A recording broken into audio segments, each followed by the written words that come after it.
Actuellement, c'est chaud sur la France. C'est très, très, très, très chaud sur la France. Peut-être dans les mois à venir, la France n'aura plus d'électricité. Vous savez ce qui s'est passé?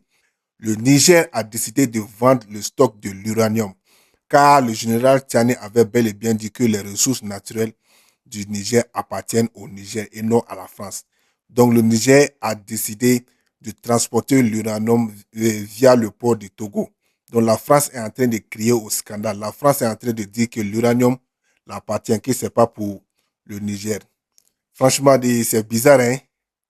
Vous avez passé 50 ans à exploiter l'uranium, les ressources naturelles d'un pays. 50 ans à voler les ressources du Niger.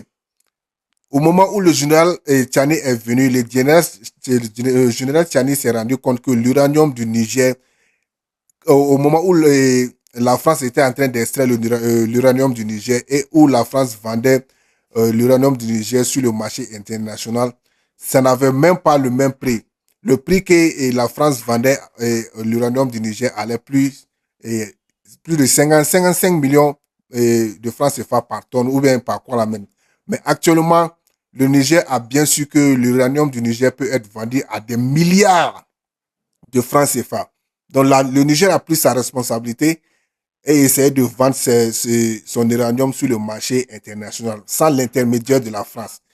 Je pense que ça, c'est une très, très, très bonne nouvelle. Il faut que la France comprenne que les Africains ont pris leurs responsabilités. Les Africains ne vont plus se laisser berner. Donc, l'uranium du Niger appartient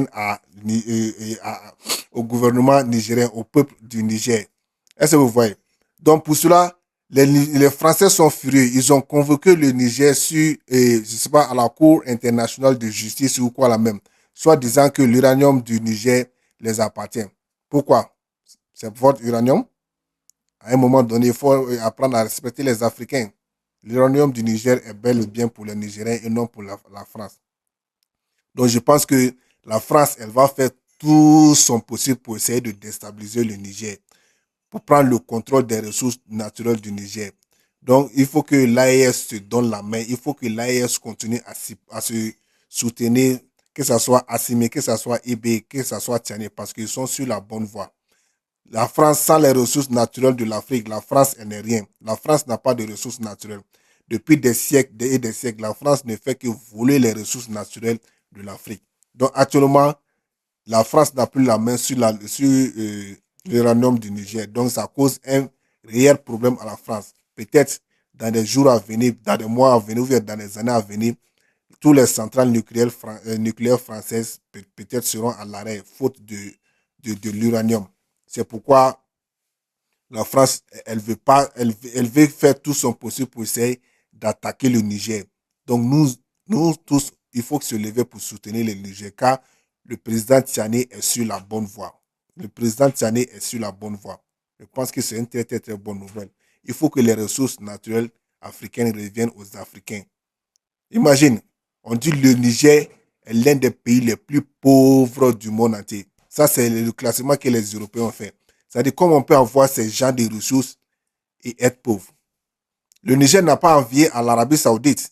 L'Arabie Saoudite a fait, quand on a fait le découverte du pétrole sur le sol de l'Arabie Saoudite, mais les Européens sont venus, ils n'ont pas fait ça à 30%, ou à 2%, ou à 20%, ils ont fait ça à 50-50. Mais pourquoi on ne peut pas faire pareil en Afrique?